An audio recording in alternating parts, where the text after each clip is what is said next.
Ladies and gentlemen, boys and girls, welcome again to the Chainsaw Diaries. We are hitting prime hype week. We are almost to Cleveland's premier gaming event, the Trip C.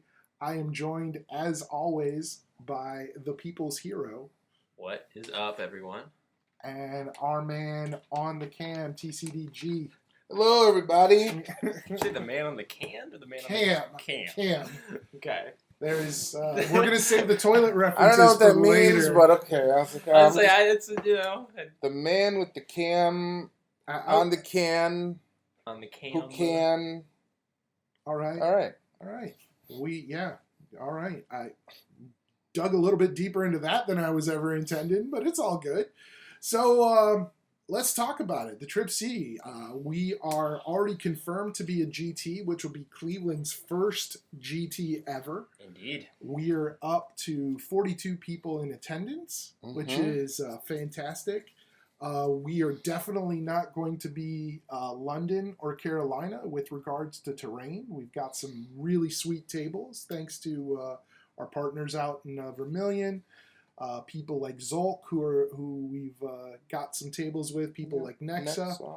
You know, we should talk about the tables too. As one of the topics we talk about is the controversy that is tabletop standard terrain at tournament.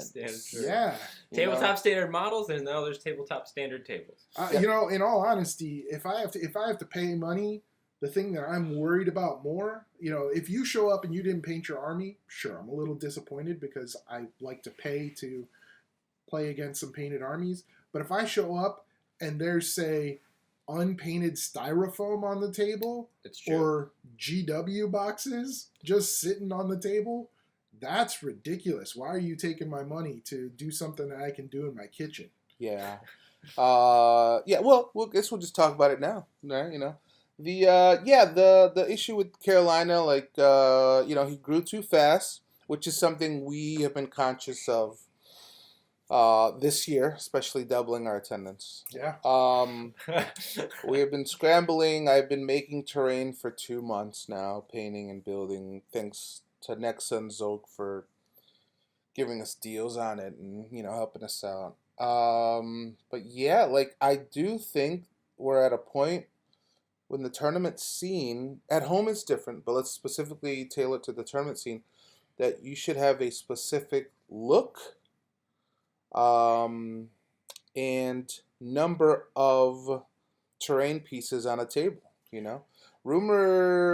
Grumblings in the competitive scene is that a 9 terrain piece minimum should be the standard. And that G-Dub should get involved. So what are your opinions on it? What do you guys think? So from my point of view, that's something that used to be around. There used to be that the tournament standard was at least 8 pieces of terrain on every In the older table. editions, it wasn't official GW rules, but it was kind of what ITC and what the tournament standards was.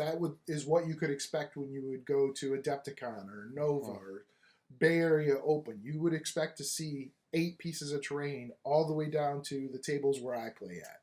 The bottom tables even. Yeah. I thought I made that clear. I'm sorry. Thanks, Chief. Doesn't even register. He's like, the Band-Aid the right bottom, last place tables. Moving on. Yeah. Well, the perspective is good because the bottom tables still should get equal. Yeah. Real estate. It should be the same experience for all players. I've also been at the bottom tables. I'm not talking shit. It sounds like you were talking shit. You were totally talking shit. I'm not used to it. I've been down there. Go ahead. I was gonna say, I think that's really it. I mean, it's just because you may not be the best player, you may not have the best luck in this tournament or whatever. I still think everybody should get the same experience. They should have the same quality of table that they can play on. I mean, I think it's just fair. Everybody paid the same entry fee, so they should all get the same experience. I mean, some people obviously play better in their games and deserve the top spots or whatever, but that doesn't mean that their table should be that much better than the tables at the bottom. And go ahead. the differentiation of experience for being a better player or a better general should come in prize support. Exactly. It should not be the game-to-game experience. Yes. Yeah. I agree with that 100%. You know, Now, there have been some tournaments that we've played at where it's been done really well. Canada was pretty much uniform all the way down to the lower tables. Yep. There were some. We'll talk about that. That'll be my next. There were some theme tables, and I have a different opinion on theme tables. But go ahead. And we've also been to a couple tournaments where that standard was not held up. You know, and you know, to be fair, some of it was locally at events that weren't necessarily ours. Yeah, and you can be more forgiving at a local, right? RTT $20 to thing. You know, because they're using that to grow experience, you know, some knowledge, or like maybe they're using that money to buy more terrain and stuff like that, you know. Or it's just like a random game store just wants to have the experience of having a tournament. Yeah. You know what I'm saying? Yeah, like it's not really to make a ton of money off of it. It's just to do something different. Right. And then I think now the West Coast, where the ITC and Frontline is, I think that they have an unfair advantage because they are terrain makers. You know, they make mats, they make terrain. So, like, not even an unfair advantage. However, they can set the bar pretty high because it's just their own inventory that they're pulling from. So, I think they're in a separate category. Sure. You know, sure. So like those guys are always going to look them. LVO should always be sweet.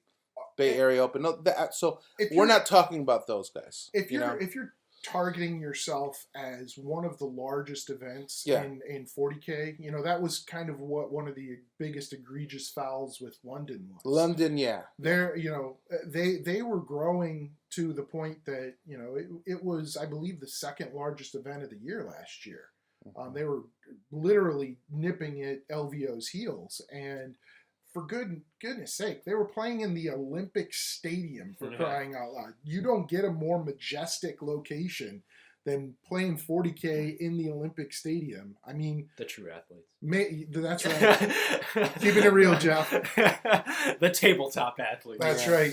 They could have put like rocks from the place. Like, dude, this you know. Yeah, from the brick castles. was from the yeah. So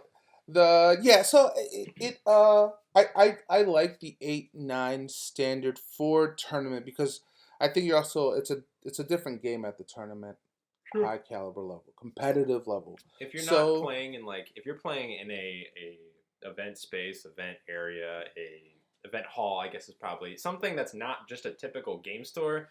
I think that immediately raises the expectation, and it should. Yeah. And the people who are running it should live up to that. The price tag, help out with that. The price tag did it, and this is an expensive endeavor running a tournament. It's a lot of work and a lot of thankless hours, and sometimes at this point we're hoping to break even and make a little bit, but one of the things that we want to do, and I think tournaments everywhere should strive for, is putting those dollars into the tournament itself. So like in Magic, the EV is huge, you know, I want to see my money on the table in some sense, you know, with the terrain and stuff like that. And it should be painted, but I mean, like that. Nothing should be gray. Nothing should be gray. Like, yeah, you know. Unless I think this would hurt gray, in which case we'll give it because. Well, Carolina, I think they spray paint them gray, but like it just was pretty bad. Yeah. What they did. So. What I'd like to see overall when I go to an event is, you know, I like to have that immersive experience. You know, again, I don't. When I go to a tournament, I'm not necessarily. I'm there to make friends. I'm there to have, you know, 6 games, 5 games with people. The bottom tables are normally nice guys. Right. Right. So like, yeah, you're gonna make some friends. So. But that was a joke. In addition, now you're talking shit. Now I'm talking. Yeah. She can't handle all this pure talent. I'm telling you. So, no, what I'm saying, pure something. Mm-hmm. No, but I want to have that immersive experience. I want to have that something that I'm going to remember. You know, I'm going to talk about that time that I fought on the Necron table. I could actually. Game store out in California, I played in a local at. One of the best tournament tables I ever played in, had one of the most iconic moments. I actually ended up sending it to the company that I purchased my LED from, and they used it for promotional materials. That's how good the table was. They had 2 basilicas, the big G-dub pieces on there as their center line of sight blocking. I was able to park my Helldrake so that his head was poking through that little doorway, and roasted the crap out of some Imperial Guard on the other side. It was pretty fantastic.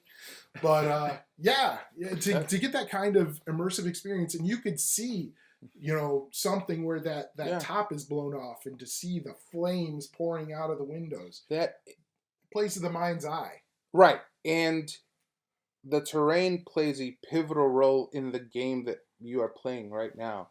Lack of terrain will get you shot off the table. Mm-hmm. Too much terrain, and somebody can't shoot you. Right. So it plays a pivotal role. Yeah. No. Agree. Yeah. I was gonna say, talking about playing at the bottom tables in tournaments. That is true. Actually to this day, some of the good friends I have in 40K were met playing at the bottom tables. I met them as, my first time meeting them as my opponent in a bottom table or something. So definitely agree. I feel like that's really where, there's people out there who's going to win and they're good players and stuff like that. But even for the bad players, it's really an awesome experience to play in a tournament and get to meet these awesome people. Everybody deserves the love. Everybody paid the same amount to enter, so they should all get equal. I think it's kind of cool if the top table that one is a little different, because that one, it's a higher caliber player, so let's throw them a wrench, or let's do something that I think that's kind of cool if the playoff tables are a little different or something. But the tournament should have a good standard, and I don't know if LVL standard is possible. I don't know if we can accomplish that, Joe. So we're going to try our damnedest. But I think that the love should go across the board to every single table. And the big lesson is to not grow too fast. We're shaking in our boots of how the fact that we doubled, and we're still making decisions before this podcast about our tournament. So because we don't want to, and I can care less about looking bad on Facebook or something like that, but I do care about every the players the table sucked this year. I definitely don't want to hear that. Right. And also, too, especially last year on the first time we ran this, it was all local players. Now we're actually getting some people outside of our state, actually. Yeah, New York and Pennsylvania representing. So it's not only we're getting more players, but it's players outside of our own group, some that we haven't even met. That it's we definitely want to make a good impression on these players to show that we actually can do this at a high level and give them a good experience. Yeah. Well, ultimately, it comes back to what TCD's always been about is we're about community. We're about giving back to the players. Whether it's by the players for the players. That's right. Going back to kind of what we talked about.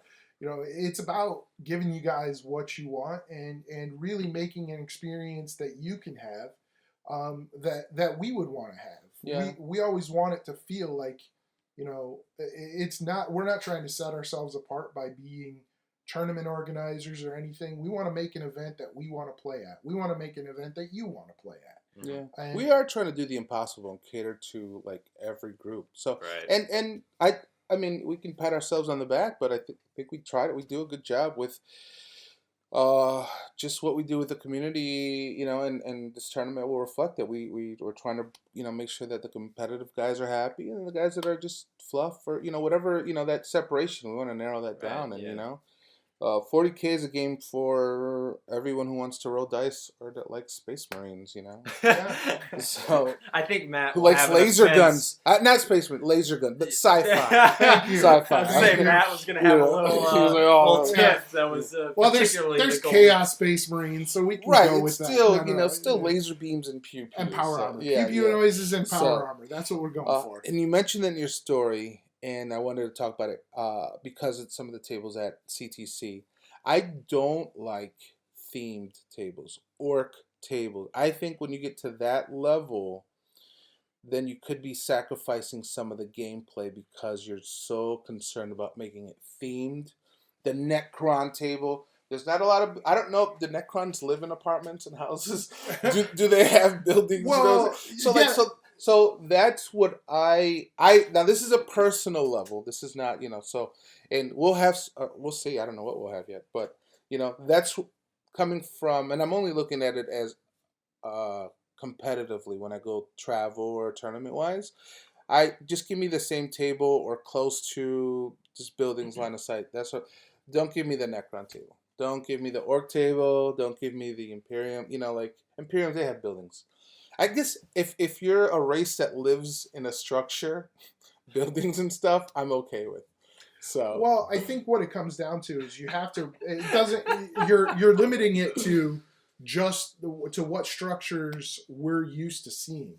If you want to see like a 3-tiered building with the very top tier having like a 3-inch by 3-inch L that we're looking for, then yeah, you're going to want to have just Imperium. But as long as you can recreate that same experience, like you can do an Eldar World, actually was a really great table that I saw in a tournament in the Pacific Northwest that had see-through Eldar buildings. They were like supposed to be made of crystal. They were all supposed to be line of sight blocking because it was supposed to be holographic or whatever, but it had the same function while still providing the theme. Themed. So to your point of if you're going to go for like an Orky Mad Max, everything's only one story tall kind of issue, that thematically is an issue. That's what I'm talking about. And it's just like street signs or a turned over rhino and stuff. I'm like, all right, I'm not sure if...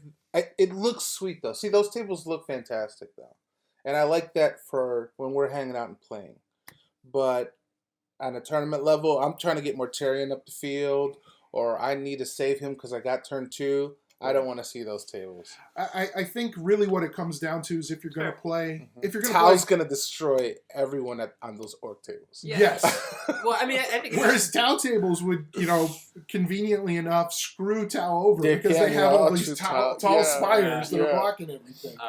I would say, like, it really just comes down to, it's not so much the theme, it's just do you have the right type of structures, the right type of pieces to fit. So I mean, I don't think it's a theme issue. It's more or less functionality. Yes, it's more or less what you have. That makes sense. But I think it's when the TO goes all in theme and they sacrifice some of the functions. If they're sacrificing something, then then I agree. There's something, It's exactly what we talk about and what we talk about when we're striving for, getting that perfect event going and trying to reach out to everybody. It goes the same way. I think that's what's happening with a lot of these tournaments that are trying to grow too quick. They're only functioning on functionality. They're building these featureless buildings. They're just putting them on the table. Boxes of GW, just walls. And just or stacked styrofoam that is going to break down, the line of sight, and that's all they're worried about is the functionality. And if it goes too far to just functional, it's a bad experience too. There's room to be played in both sides. Yeah. Yep. You can have a very functional, and ultimately the goal is you have an excellent functional thematic table. You could do an Orky table with line of sight blocking by having 2 wrecked Stampas in the middle of the table. That is a very functional... Are those wide enough to hide an army 10 men? Yeah, they're a good 11 inches at the bottom of the Stampa. Those things are huge. Or, if you want to go another route, you can do like Squiggoth bones. Those Squiggoths are large enough that it's about, 3/4 of Mortarion size. Okay.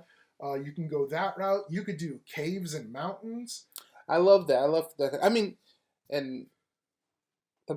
the best tables they're right in between. They're in that area, the tabletop tactic guys. Yeah, they're right with like functionality and theme because those guys look amazing, But they're streaming, so they make sure it looks good. Yep. There's a presentation with that. Now we're just talking about it. We can't do 30 tables like that unless you are Frontline Gaming. We have all that, Well, Adepticon does a really good Uber themed table over here. They have one guy who spends all year building one table. Okay. And one year when he built the table, I actually asked him for blueprints on it because it was so amazing. Nice. He did, rather than having the table sit to where you're using buildings to block line of sight, he actually built the table up. so that there was a functional sewer under hive level. He built an entire level. They played 40K on this table? Yeah, wow. It was G-Dub terrain. So they would, Rare. you could move pieces underneath. He would do like a 2-foot strip of the city street level, and then it would be bombed out. So it would drop down to the underhive level. Oh, that's cool. And then would build buildings that were only 1 story tall on top of the street level. That's nice. It was amazing. That's sweet. But that they have a dedicated guy, and he spends all year. And then, so he's an artisan. But it was a purely functional, beautiful table. That's awesome. That's awesome. So yeah, no, there's part of me that's scared that even though, like I said, we spent 2 months and we're borrowing and scrambling, that we may not have enough, and so that fear is out of, like, I don't want to disappoint any players there. So that is where I'm like, all right, got to make sure we have this, got to make that. I was spray painting this morning before I got here. Yeah. To make sure that these Nexa tables have some paint on them, some colors. So. To me, I'm just super proud of what this event represents. It represents what we do. We have our community coming up to support us because we have poured into and supported our community. It literally is building on the foundational aspects of what we like to do as Chainsaw Diaries. I can remember, Jeff, when we started out, it was you, me, and Jake in one room at a game shop. Yeah. And one of us wasn't getting a game that week, and we played that way for a good couple months until people started showing up. It's before 8th edition? It was right at the start. At the start of 8th edition, when you were still, I am not playing 40K, I am only playing Blood Bowl, I am not getting into this stuff. And then we all got in, and then people started to see us having fun, and the community built, and the edition's good, and the community is great. This is a shining spotlight on Cleveland 40K and what it does, and we just hope to reflect the greatness that is that. Yep. Agree. Yeah, I gotta give a shout out to Dave and Buster's, who, the amount of emails I've sent and phone calls, like, I swear, I'm like, I'm so sorry for bothering you again. However, this, but they've been great and making sure that the event is successful, and that we have plenty of hot dogs and hamburgers or whatever, finger foods for the people. Wings and ribs. Chicken wings and riblets. Yeah, sliders. Nuggets, everyone's their nuggets. Yeah. We're not going to give away anything today, but we've got some very cool prizes. I think that's one of the things that I know that I specifically want to change, because the norm, I'm not super pumped on the normal prize support at tournaments right now. Especially some of the larger tournaments. That money is not going back. Yeah, that money's definitely not coming back. And, I'm those certificates for best in faction you deserve more. I want to give you more. I want to. If you're going to come out with Space Wolves and do your best with that terrible army, you deserve more than a piece of paper with a signature on it. Yep, that's right. It does deserve to be more than, just something that you get if you completed the work time safety course at your local equivalent to the learning the Heimlich. Yeah, exactly. Perfect attendance for a month in kindergarten. I just learned that it's perfect. Oh god!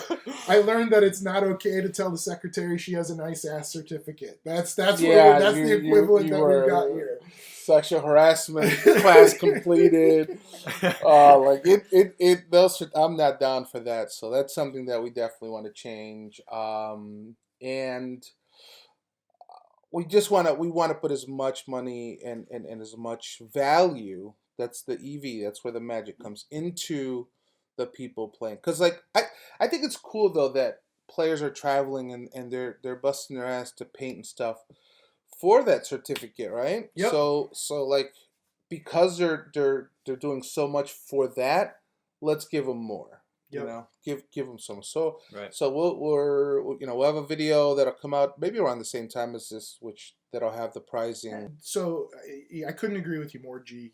The potential to bring that all-encompassing game mentality to prize support. I think it's really needed in the 40K world. I'm really appreciative that we're going to have the opportunity to have some vendors there that kind of espouse the same mentality that we do. A partner that's been with us from the beginning, someone who is about growing the game and supporting the players. Paul out at the shop in Vermilion, Ohio. I don't know a better store owner. He's been nothing but supportive. He's helping us make these fantastic tables. He understands that you need people to play, or the store, you got to have people. Sometimes they won't spend money when they go to your store that day, but it doesn't mean they won't spend it the next time. Yeah, they won't spend it. He ever. understands that, Yeah. Having them there playing will generate revenue. He might be one of the only store owners that know that going in, So yeah, Absolutely. Paul's been fantastic. So with our small local stuff, and then he's helping us out big time with this. Again, he helped us out huge last year and coming through again this year. So he'll be there with GW products. Yep. He'll have some special deals going on. Yeah, he'll have some good prices. So he always does. Yep. Yep. We actually have a new partnership for the first time, and this is a new experience for us. Actually, today, while we're recording, there's a primer going on for one of our events. People are practicing. This is a big day, yeah. Mm-hmm. So, Jeff, I know you worked hard to make sure that our missions were tight and everything. I think it's really cool to see your work and people getting a chance to kind of test that out. And I know that's a passion of yours to make sure that they're unique missions. Sure. We did kind of we did borrow a little ITC for a lot of the actual missions, but I thought it was nice to be able to add our own secondaries to this. Mm-hmm. So it's still the same ITC that everyone's come to know and love. So we still have the I don't want to say mainstream, but we have the standard. Backbone. Yeah, the backbone that everybody knows. So a competitive player in Michigan knows what's going into somebody who's coming in from Pennsylvania. Like they all know that they're playing the same rules, same this, same that. That it's it's got that nice structure, that baseline, that standard. So I think that's a good place to start, and then just to be able to add a little bit on top, add a few secondary missions just to give it extra flavor. That I think will actually be beneficial to not just the hardcore competitive folks, but also some of the players who may not be the super competitive tournament players that play a tournament every weekend or whatever. There's some stuff in for everybody. So I like being able to cater to everyone in different ways, I guess. Doing the impossible, yeah. We've got some first-time players from the local meta that are going to be playing in their first multi-day tournament. Right. I'm super stoked. That's one of the things that I'm most excited for, to be able to share that experience with them. Yeah, that's why the adjusting the missions a little bit or adding our own was a key. Because that way they, they're easier, but they're meant to be easier to, because I know lower that barrier entry. Exactly, and I think too, we talk about some players who've never been to these big tournaments and stuff like that, and that's totally fine, and I'm really happy they're coming. But it can be somewhat discouraging if they can't, be able to even get some points on the board. So being able to kind of make that flexibility so that they feel like they're actually, doing what's needed and actually accomplishing missions and stuff like that. That's right. I think that really helps everybody's experience. Yeah.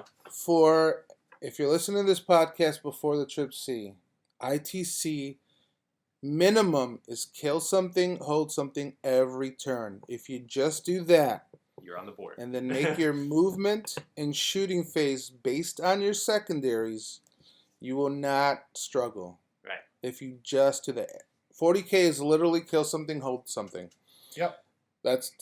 Just do that. Just do it. That's all you got to do. And I'm telling you, you'll shake those jitters, those tournament jitters off, and that's all you have to do. So we want to make that as easy as possible. Well, I think the other thing too is the good thing about ITC, at least the champion mission pack, is that you're able to score each turn right away.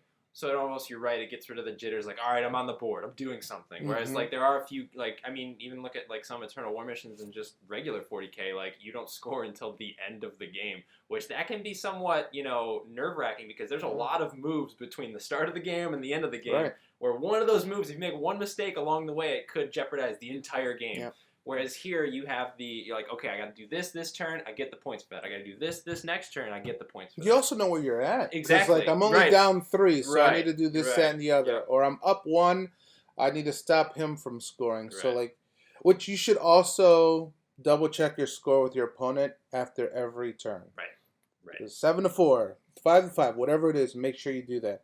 So you know exactly that. Oh, I need to kill 2 things this turn and hold 3, or I can afford to only hold 1 because I need to do all the killing. So, Right. but that's what ITC allows you to do. And if you just hold something, kill something. So that's my advice going into this for anybody brand new. I'm going to give a little bit of non-mission related advice to everybody out there. One of the great things that you have the advantage of with the Trip C is we've got table service. Stay hydrated. You're going to be standing for 2 days. Let's face it, not all of us are ready to run a marathon. Or a block if you're me. I just don't run. Yeah. So, I just don't have that option. I just have I to gave fight. up running. Yeah. a few years Fight. ago. Yeah.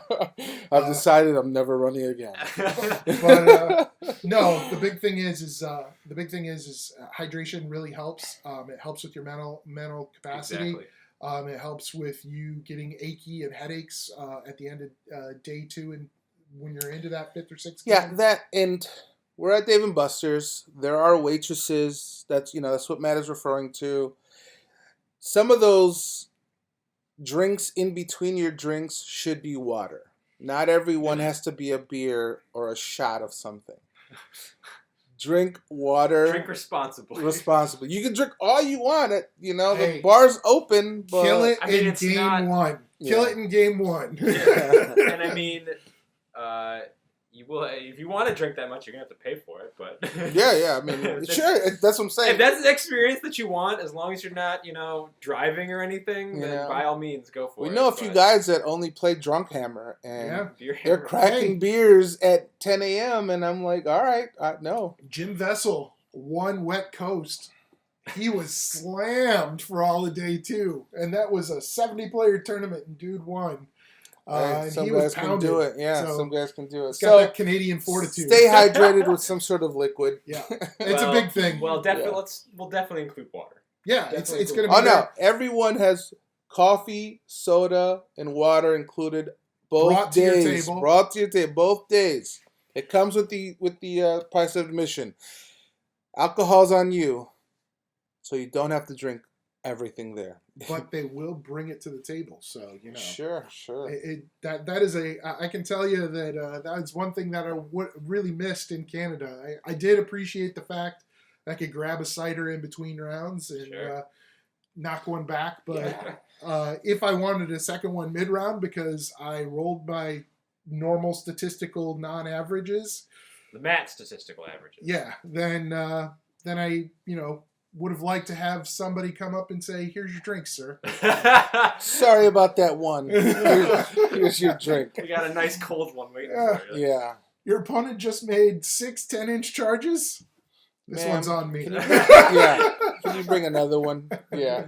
I'm going to need 2. Yeah. You double fist. You can't roll ones if you're holding 2 beers. If you're double fisting, you can't roll one. That's It is- exactly right. So, It is statistically impossible. Right. There you go. right. So what else do we want to cover? The sponsors. Paul's going to be there. Enclave will be there with a booth selling gravity dice. Dave and Buster's Dave & themselves Game cards. Game cards for people. all day long. Yep. Wait staff, which is awesome. Make sure you tip and make sure you're nice to them. Don't take out your ones on the waitresses and waiters helping us out. So, Yeah. don't take it out on your opponent either. Just it's your fault you rolled the one. Or give them your ones, i.e. your singles, for your tips. Yeah, those are the ones we want to see. That's right. Those are the Tips, ones we tip want your to waiter, see. your waiter or waitress. Waitress, yes. Wait staff are going to be. They were the people who made the event special last year. Not only is it a lot of work, that's why we're not super hard on other TOs, and we're really supportive of the Pittsburgh guys and any other tournament that we travel to. Michigan GT, yeah, Bill Kim's Kim, coming out. awesome event. Also, that was my very first event. I stayed in the lower tables. That's what I'm talking about. I was at the bottom tables the entire time. It's a lot of work leading up to. Then there's a ton of work before because we're setting up the area, the tables the night before.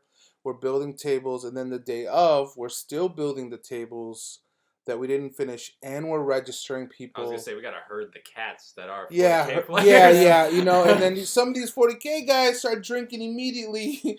And little hair of the dog. Yeah, so there's the amount of work that it takes to put on the tournament. Like I said, that's why we'll make fun of the ones that have terrible terrain, but there was a ton of other work that I'm sure took time away from stuff. Yeah, so absolutely. now we're lucky that there's 3 of us, and then we can delegate jobs and stuff to do. And then we still have a bunch of outside help coming, so head judge. Head judge. Yeah. We've got your kids helping us out, working.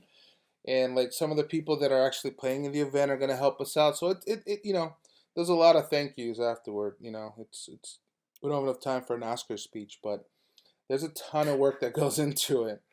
And so that way, if you go to a tournament and it's a little bit below your standard, express that, but don't beat them up too badly. I'm sure there's a ton of work.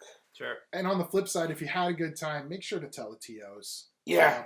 I always make it a point if I have a good time to send a Facebook message after the event, let them know. Post it up on social because that'll get around to all the podcasts, and then that'll create advertising so that way there'll be more players next year. It'll all feed itself that way. So yeah, everyone always, you're easy to tell how shitty something is. I hated that movie, or don't get your oil change there. Yeah. But we're very, very rarely do that was a good time. You should do it also. Yeah. Right. Yeah, absolutely. Yeah, so shout out to the people at Legions. Shout out to the CTC. Shout out to the Michigan GT. All great events that we've played in before. Even locally, Paul's events are always that, we help out with. Marcus runs great events here. Marcus at Recess doing our primer right now. Yep. Volunteered that. Immediately was he signed up, one of the first ones to sign up, and decided to hold the primer so